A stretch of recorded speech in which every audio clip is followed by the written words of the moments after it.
Ora, meus queridos, bom, meninos, dando prosseguimento, então, às nossas aulas, animação total, né?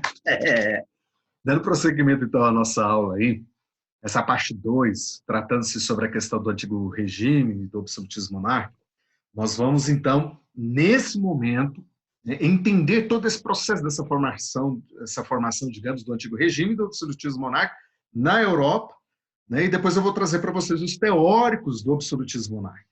Ok? Bora lá então. Meninos, é importante ressaltar que as ações que eram praticadas pelos reis nesse momento, elas sempre tiveram, então, um cunho de centralização política. Tá? Então, não adianta pensar que havia uma possibilidade diferente disso acontecer. Não era possível. Então, todo o poder se concentrava apenas onde? Nos reis. Por isso que aí você tem essa ideia do rei ser considerado não só um personagem político, mas um ser divinizado nesse momento. Ok? E nós temos, então, o que acaba beneficiando todo esse processo dessa formação do absolutismo. É muito importante nós lembrarmos da nossa aula anterior. Né? Essa unificação administrativa do rei ela era muito fundamental, para justamente manter o quê? Um Estado forte, um Estado absoluto. E para isso, então, nós contamos então com o quê? Com digamos, né, a unificação das leis, a criação da unidade monetária, então você tem um peso e medida em moeda unificado nesse momento, a criação do sistema de pesos e medidas e, claro, a contratação de funcionários públicos. É aquilo que eu falei para vocês na aula anterior. Alguns nobres vão ocupar pontos de destaque nesse momento, e alguns burgueses também. Não vão ser todos, claro, mas uma parte deles acabam também sendo beneficiados por isso. Então, nesse momento, quando você tem a contratação de funcionários públicos também, eram banqueiros, eram comerciantes, pessoas que estavam ali dentro dessa sociedade, que faziam parte dessa sociedade, mas que começam a ganhar um prestígio para com o rei. E essa questão da criação de unidades monetárias, então, contribuiu mais ainda para essa centralização do poder, porque cada Estado nacional, cada Estado absolutista, tinha sua moeda, tinha a sua forma de compreender todo esse processo. E a sociedade, claro, do antigo regime absolutista, né, ela tinha ali, como eu disse para vocês, uma rígida hierarquia. E muitas das vezes não permitia o quê? Essa mobilidade social. Tá? Então, nobreza, clero, né, eles acabavam, então, sendo o quê? Ficando livre da mão de obra, do trabalho braçal. Né? Estavam isentos do imposto e possuíam regalias que eram concedidas pelo rei neste momento. Né? E, claro, essa ocupação desses cargos públicos, então, era destinada justamente a quem? À nobreza e ao clero. E os demais segmentos sociais, no caso a burguesia, eram responsáveis pelo sustento do Estado e também dos grupos privilegiados, a nobreza e o clero. E a concessão desses privilégios foi fundamental, então, para que o rei cada vez mais, então, conseguisse ter esse ponto de destaque na política, conseguisse ter cada vez mais essa centralização política do poder. Então, os estamentos ficaram organizados dessa forma. Primeiro estado, ele é composto pelo clero. Tá? Então, nós temos aí, a igreja ela tinha essa forte, vamos dizer, influência no governo. Não só na França, como também em Portugal, Espanha, Inglaterra, até chegar, então, Henrique VIII com a reforma. Tá? Mas nós vamos lembrar que cabia à igreja, então, fazer o quê? O registro de nascimento e falecimento. Cabia à igreja, então, o quê? A educação. Cabia à igreja o cuidado em relação ao quê? Aos hospitais. E, claro, né, cabia também a eles, então, a questão da vida religiosa. Esse momento é muito importante porque a igreja ela também não só exercia influência nesses quesitos que eu falei para vocês aí, como também ela exercia grande influência dentro do governo, principalmente aqueles que tinham o alto cargo eclesiástico. Nós temos os cardeais, os bispos, os arcebispos, o papa O alto clero, a nata do clero, era aqueles, né, que acabavam, então, tendo essa participação presente. Ah, mas o baixo clero, professor, os padres, os frades, os monges, não tinham essa participação? Tinham. Mas as discussões políticas partiam da nata, partiam daqueles que estavam acima, né, digamos, de toda essa organização. Mas o baixo clero, muitas das vezes, ele era pobre, não tinha todas aquelas regalias vivenciadas pelo alto clero. Isso tem que ficar claro para vocês. Mas, enquanto instituição religiosa, enquanto Estado, pertencia-se, então, ao chamado, então, clero. Por isso, nós vamos ter aí, né, essa divisão, né, mais adiante, quando eu mostrar para vocês a pirâmide, que eu fiz para vocês entenderem melhor esse processo de divisão. A igreja, ela sempre teve essa participação. E ela também estava o quê? Isenta dos impostos, já que o clero, né, fazia parte desse grupo da nobreza, né? E durante esse processo, na Europa como toda a igreja ficou muito rica, né? No entanto, o rei, então, interferia nos assuntos eclesiásticos, como nomear ou desnomear um religioso, mas era um jogo político. Essa nomeação tinha que partir, digamos ali, da necessidade que ele tinha naquele momento. A França era repleto disso, né?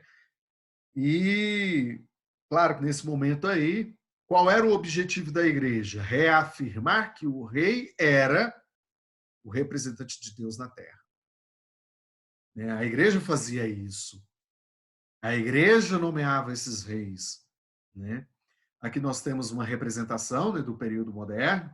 Eu coloquei para vocês aqui uma representação do período atual, só para vocês entenderem que o alto clero é que tinha essa, digamos, né, esse entrelaço, essa participação na política como um todo. E abaixo nós temos, do clero, nós temos o quê? O segundo estado. Esse segundo estado era composto por quê? Pela nobreza. Pessoas com título, passado de pai para filho, era hereditário todo esse processo. Nós temos aqui a representação da princesa Diana, né? Depois, claro, com seus filhos, né? O príncipe Harry e assim por diante, né? Então, nós temos aí essa comprovação de que a coisa era passar de pai para filho. Essa riqueza era passar de pai para filho. Os títulos eram passados de pai para filho. E, claro, a nobreza eram os grandes proprietários de terra naquele momento. E viviam no luxo, no conforto de suas casas, de seus palácios, né? E a nobreza se dividia de acordo também com aquela ideia do título, né? Quanto mais antigo, mais representatividade política se tinha naquele momento. Isso porque se deveu às cruzadas que nós vivenciamos anteriormente lá na Idade Média, do século XII, né? E, por sua parte, havia, então, nobres que eram antigos burgueses e conseguiam chegar a uma condição cada vez maior no status político. Também não pagavam impostos e acumulavam seus cargos no governo, né? Então, isso vai prevalecer até o século XVIII, né? Quando acabará a mordomia desses dois estados, quando você tiver, então, a Revolução Francesa. E nós vamos entender melhor todo esse processo, né, quando nós estivermos, então, estudando sobre o Iluminismo. O terceiro estado, né, competia, então, a quem? Aos burgueses. Lembrando que os burgueses, né, eles têm origem lá na Idade Média, no finalzinho da Idade Média, quando nós temos, então, a formação dos burgos. Os burgos eram os vilarejos que eram construídos em torno dos castelos, né? E ali, quem vivia dentro dos burgos eram chamados de quê? Burgueses. E a classe que eles pertenciam era a burguesia. Então, né, eles eram a base da sociedade neste momento. Compunham ali cerca de 95% desta população.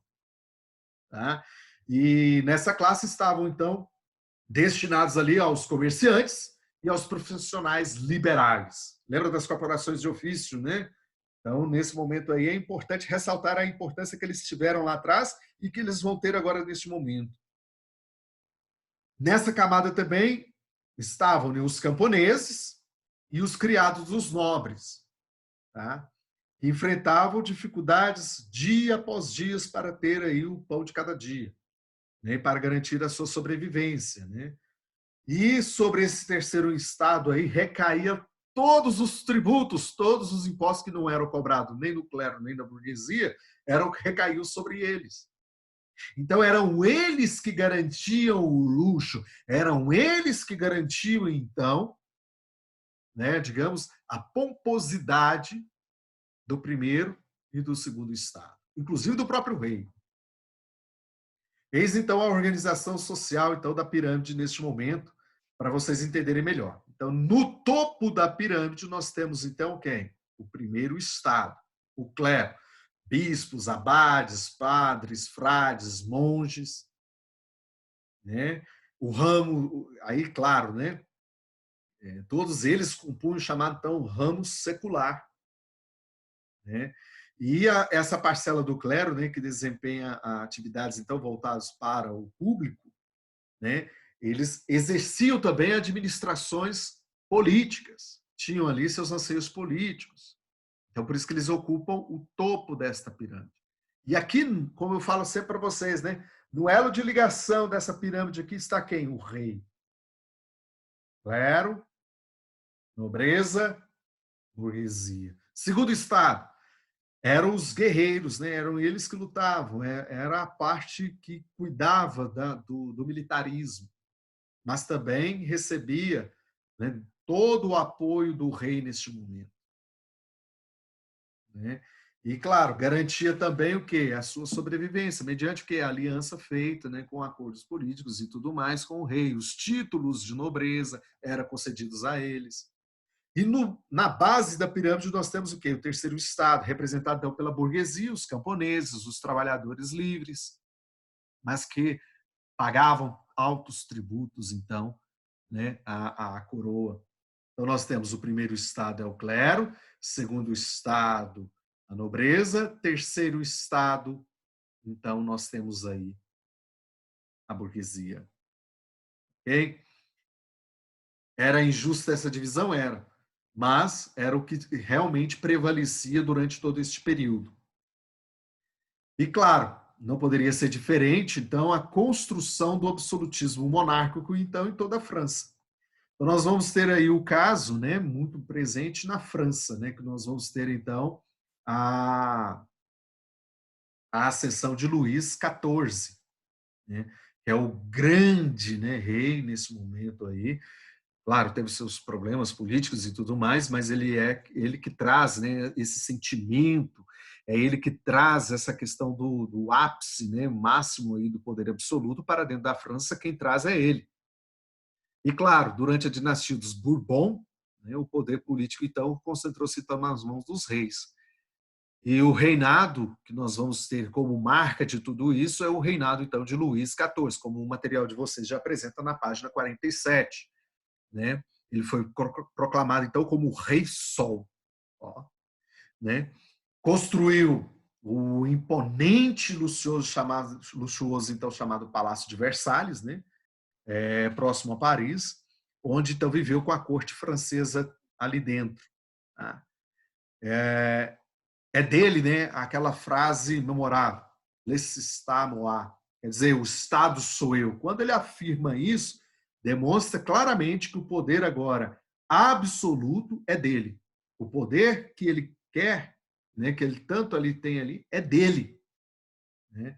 Então, nesse momento aí, acaba ele então marcando essa fase então do ponto máximo do absolutismo monárquico na França. Não poderia ser diferente, né, que essas ideias absolutistas chegassem também no país vizinho, a Inglaterra. Então nós vamos ter ali, né, para alguns historiadores, a monarquia inglesa se desenvolveu então de maneira particular. Até porque, né, nós vamos ter ali a Guerra de 100 Anos e várias disputas pelo trono também vai ser travada nesse momento, mas vale ressaltar que a importância se dá então a Henrique VIII. Tá? Até porque, né, com o Henrique VIII que nós vamos ter então a formação da dinastia Tudor, né, e é dele ali a ideia de se constituir também um parlamento. Né? E a ascensão do Tudor, claro, dos Tudor, né, vai intensificar cada vez mais esse processo da unificação inglesa. Até porque sem o parlamento não há uma política. Por isso que o parlamento era dividido, né, entre os comuns e os lords, né, fazendo referência, né, aos burgueses e à nobreza. Tá? É dele também a composição da reforma anglicana dentro da Inglaterra. Então, ou seja, além dele ser rei, ele ainda era o chefe supremo da igreja, tá? Da igreja anglicana, isso por volta então do ano de 1534. E a reforma religiosa, claro, se atrelou muito, né, a essa questão da formação do absolutismo monárquico inglês, né?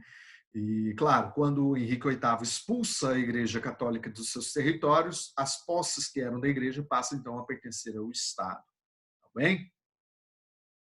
O absolutismo também ele vai dar prosseguimento, né, com outros reis que vão suceder a esse trono, mas Elizabeth I ganha um destaque muito grande neste momento, né, até porque ela vem ali, né, substituindo Mary I, né, que governou de forma exemplar a Inglaterra, mas também trouxe uma série de desvaneios políticos para dentro da Inglaterra, né? Mas Elizabeth, quando ela sobe ao controle, ela traz de volta a questão dos Tudor, né? Mas nós temos então, dentro do seu governo, a criação das capitanias de comércio, né? E o apoio então na pirataria, né? E o intenso desenvolvimento da marinha inglesa. Eu gosto de usar muito essa imagem para retratar basicamente todo esse processo, né? A grande construção naval que se deu, né, na Inglaterra nesse momento, com Elizabeth I. E claro, o poder dela, né, sobre o mundo que ela exercia, né, grandiosamente assim, né? E não poderia deixar claro, né, a questão da coroa, né? Era dela a responsabilidade de governar a Inglaterra.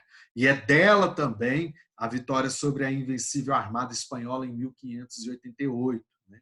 E no plano religioso, ela volta, né, às medidas, então, adotadas por seu pai, né, a questão, então, do anglicanismo, muito forte, muito presente, que até hoje encontra-se presente também dentro da Inglaterra. Né? Quando ela morre, nós brincamos na história, virgem, casta pura, né? Ela não deixa herdeiros, nem põe fim, então, à dinastia Tudor, porque aí, a partir desse momento, começa, então, a vir outros reis, outras dinastias, outras formas de governo para dentro da Inglaterra. O absolutismo espanhol, ele tem suas controvérsias e fatos na história, né? Até porque nós temos que lembrar nesse momento aí, desculpa, nós temos que lembrar nesse momento aí que, devido, né, às cruzadas, a expansão islâmica que nós vamos ter nesse momento, a Península Ibérica era toda tomada pelos muçulmanos e parte também da África, né?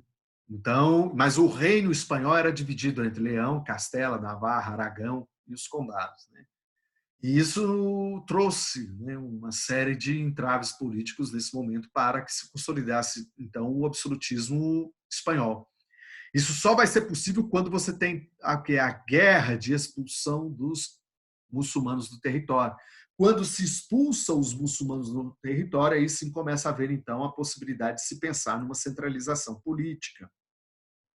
Eis, então, que, nesse momento, né, nós temos aí, então, Navarra, Leão, Castela e Aragão, os reinos que se destacavam. Né? E quando você tem as guerras de reconquista do território, o território que estava sob o domínio muçulmano começa, então, a ficar cada vez o quê? Menor. Até que, neste momento aí, algumas alianças vão ser formadas, principalmente de matrimônio, para consolidar essa unificação.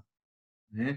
E quando você tem essa unificação, você tem a formação do império, do absolutismo, então, europeu, principalmente na Espanha. Essa consolidação política, ela é fundamental para que haja, então, que é a formação do reino ibérico. Lembrando que o que está em jogo ali também é a questão da fé. Né? Por isso que os países ibéricos, Portugal, Espanha, né, são considerados, então, países o quê? De cunho muito religioso. Né?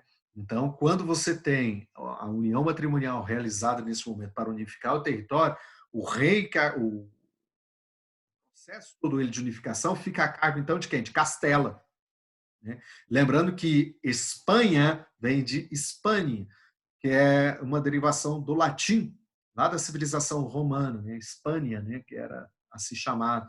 Então, nesse momento, depois nós vamos ter, ao longo da história, né, esse processo de unificação, nós vamos ter a formação do Reino da Espanha. Okay? E, claro, o domínio espanhol, a centralização, né, política espanhola, ela vai acontecer também ao longo do processo histórico. Mas em 1400 nós já temos, então, Castela dando, né, esse salto grandioso na organização política. Não poderia ser diferente, né, acompanhando todo esse processo, né, de unificação, Portugal também não ficou atrás. Mas, diferente do que aconteceu na França e na Espanha, não houve uma resistência entre os nobres e muito menos também entre os burgueses, já que tudo isso já estava atrelado, então, ao grande desenvolvimento marítimo e comercial que nós temos, né, e os benefícios dos cargos de confiança, os cargos políticos, né, que nós vamos ter. E essa burguesia mercantil é que ganha destaque neste momento no Reino Espanhol. E é dela também a luta por essa unificação. Então, em 1496, nós temos o quê? O decreto, né, de converter todos os judeus e muçulmanos ao cristianismo. E durante o ano de 1580 e 1640, nós vamos ter, então, o governo espanhol dentro do governo de Portugal, chamado União Ibérica. Então, vai se espelhar essa ideia, já que Dom Sebastião morre, né? E fica aquela ideia do sebastianismo em ação e tal, mas precisava-se de um rei. Então, Felipe II começa, então, a governar Portugal, trazendo ainda mais essa centralização portuguesa para dentro, espanhola para dentro de Portugal, né? E, nesse momento, quem acaba ganhando destaque é a nobreza e, ao mesmo tempo, também a igreja. O absolutismo em Portugal ele só vai ter o seu destaque maior quando você tem a ascensão, então, de Dom João V. Cuidado, não é Dom João VI, Dom João V. Período joanino aí de Dom João V, né, que vai, então, se estender por todo esse processo aí, né, já que, para grande parte dos historiadores e dos estudiosos de história, né, acredita que esse tenha sido, então, o auge, o ponto máximo, né, digamos, então, do absolutismo monárquico português. Ele que tinha uma visão muito perfeita de Portugal, de como construir Portugal, de como solidificar Portugal, né? Então ele marca essa fase, né, digamos, de toda essa centralização política de Portugal. Então fica aí para vocês, né, mais uma aula, né, envolvendo então a questão do antigo regime, o absolutismo monárquico. Espero vocês na próxima aula, já tratando então das teóricos e das teorias do absolutismo monárquico. Um beijão no coração, até mais.